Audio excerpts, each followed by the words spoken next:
Wir sind die Zurich Chamber Singers, wir sind ein Vokalensemble aus der Schweiz und wir freuen uns enorm auf unser zweites Studioalbum für Berlin Classics, auf welchem wir uns den lateinischen Motetten von Anton Bruckner widmen.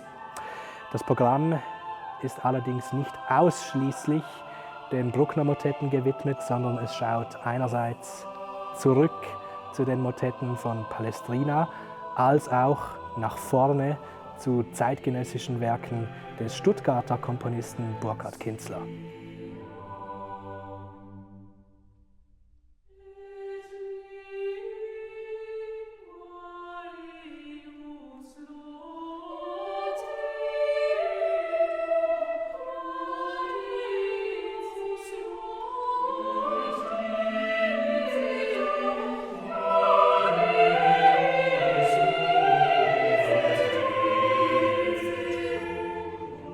Anton Bruckner, der große Symphoniker des 19. Jahrhunderts, hat sich interessanterweise sein ganzes Leben lang der Gattung der Motette verschrieben. Und so stellen diese Stücke für mich eigentlich so das musikalische Tagebuch des Komponisten dar. Man findet in den Stücken wirklich Bruckners ganze Persönlichkeit. Die harmonische Sprache, die harmonische Welt ist extrem neu im 19. Jahrhundert. Er hat Wagner im Blick, er ist visionär unterwegs. Und gleichzeitig haben wir aber trotzdem eine wahnsinnige Hingabe, ein tiefes Empfinden gegenüber der Tradition, gegenüber der Vergangenheit. Die Gestik, die Motivik, so die ganze musikalische Grammatik, das musikalische Vokabular ist eigentlich enorm Renaissance- oder barocklastig.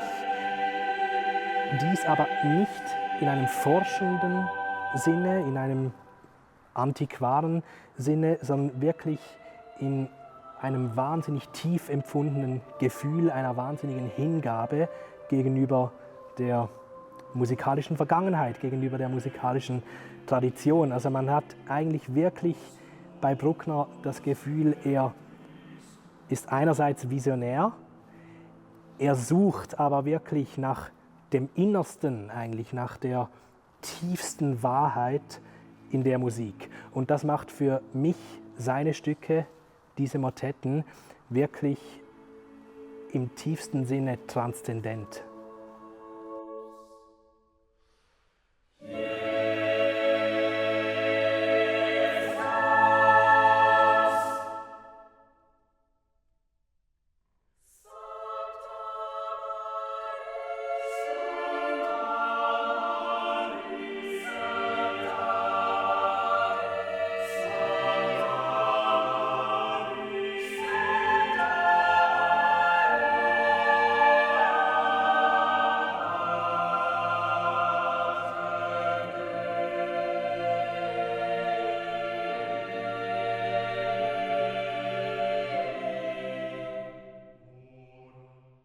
Was uns bei unseren Programmen immer enorm wichtig ist, ist, dass wir dem Ganzen einen roten Faden verleihen, dass wir aber auch danach forschen, was vorher war und was vielleicht die heutige Sicht auf gewisses Repertoire ist. So haben wir auch bei diesem Programm wieder einen sehr schönen Bogen gefunden, finde ich, mit dem rückwärts blickenden, also zu den Motetten von Palestrina, vom Ursprung der Kirchenmusik eigentlich, und mit den zeitgenössischen Stücken von Burkhard Kinzler, welche extra für dieses Programm komponiert worden sind, die sogenannten Bruckner Brücken, wie er es nennt, werfen wir aus der Gegenwart einen Blick auf diese zeitlosen Kompositionen und geben so dem Ganzen nochmals eine sehr spezielle Note.